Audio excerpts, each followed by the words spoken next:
ವೀಕ್ಷಕರೇ, ಇತ್ತೀಚಿನ ದಿನಗಳಲ್ಲಿ ಕ್ರೈಮ್ ರೇಟ್ ಜಾಸ್ತಿ ಆಗ್ತಾ ಇದೆ.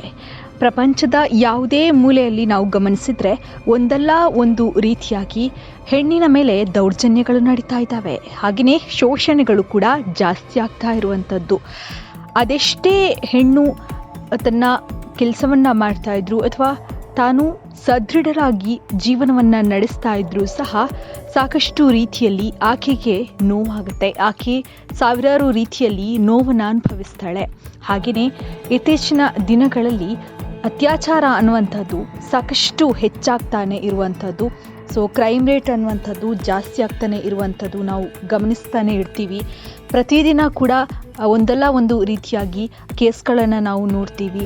ಹೆಣ್ಣಿನ ಮೇಲೆ ದೌರ್ಜನ್ಯ ಆಗೋದಿರ್ಬೋದು ಅಥವಾ ಆಕೆಯನ್ನು ಕೊಲೆ ಮಾಡಿದಿರ್ಬೋದು. ಇಂತಹ ಸಾಕಷ್ಟು ಘಟನೆಗಳು ನಮ್ಮ ಪ್ರಪಂಚದಲ್ಲಿ ದಿನನಿತ್ಯ ನಡೀತಾನೆ ಇರುವಂಥದ್ದು.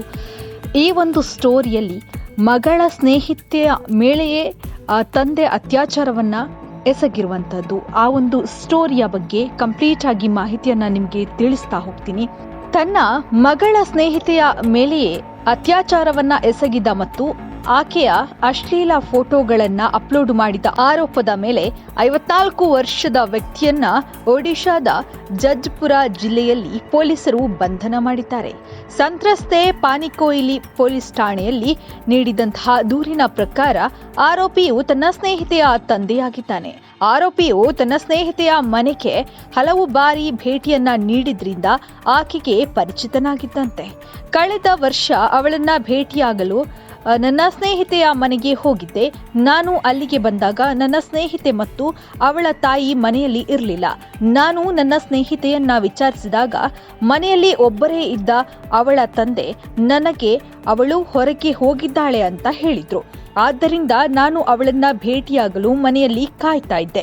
ಪರಿಸ್ಥಿತಿಯ ಲಾಭವನ್ನ ಬಳಸಿಕೊಂಡು ಅವನು ನನ್ನ ಮೇಲೆ ಲೈಂಗಿಕವಾದಂತಹ ದೌರ್ಜನ್ಯವನ್ನ ಎಸಗಿದ್ದಾನೆ ಅಂತ ಸಂತ್ರಸ್ತೆ ತನ್ನ ದೂರಿನಲ್ಲಿ ಕಂಪ್ಲೇಂಟ್ ಅನ್ನ ಕೊಟ್ಟಿರ್ತಾಳೆ.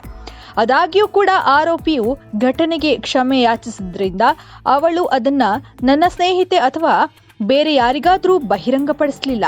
ಕಳೆದೆರಡು ತಿಂಗಳ ಹಿಂದೆ ಕಟಕ್ನಲ್ಲಿರುವ ಸಂಬಂಧಿಕರ ಮನೆಯಲ್ಲಿ ಆರೋಪಿಗಳು ಮತ್ತೆ ಅತ್ಯಾಚಾರವನ್ನ ಎಸಗಿದ್ದರು ಅಂತ ಸಂತ್ರಸ್ತೆ ಹೇಳಿದ್ದಾರೆ. ಈ ಒಂದು ಕೃತ್ಯವನ್ನ ತನ್ನ ಮೊಬೈಲ್ನಲ್ಲಿ ಚಿತ್ರೀಕರಿಸಿದ್ದಾನೆ ಎಂದು ಆಕೆ ದೂರಿನಲ್ಲಿ ತಿಳಿಸಿದ್ದಾಳೆ. ನಂತರ ಆರೋಪಿಗಳು ದೈಹಿಕ ಸಂಬಂಧವನ್ನ ಕೂಡ ಮುಂದುವರಿಸಿದ್ರೆ ತಮ್ಮ ಆತ್ಮೀಯ ಕ್ಷಣದ ಫೋಟೋಗಳನ್ನ ವೈರಲ್ ಮಾಡೋದಾಗಿ ಬೆದರಿಕೆಯನ್ನ ಕೂಡ ಹಾಕಿದ್ದಾರೆ ಅಂತ ದೂರಿನಲ್ಲಿ ತಿಳಿಸಿದ್ದಾರೆ. ನೋಡಿದ್ರಲ್ಲ, ಮಗಳ ಸ್ನೇಹಿತೆಯ ಮೇಲೇನೆ ಈ ರೀತಿಯಾದಂತಹ ಅತ್ಯಾಚಾರವನ್ನು ಎಸಗಿರುವಂಥದ್ದು. ಈ ಒಂದು ಸ್ಟೋರಿಯನ್ನು ಕೇಳಿ ನಿಮ್ಗೆ ಏನು ಅನಿಸುತ್ತೆ? ನೀವು ಕೂಡ ನಮಗೆ ಕಮೆಂಟ್ ಮೂಲಕ ತಿಳಿಸ್ಬೋದು.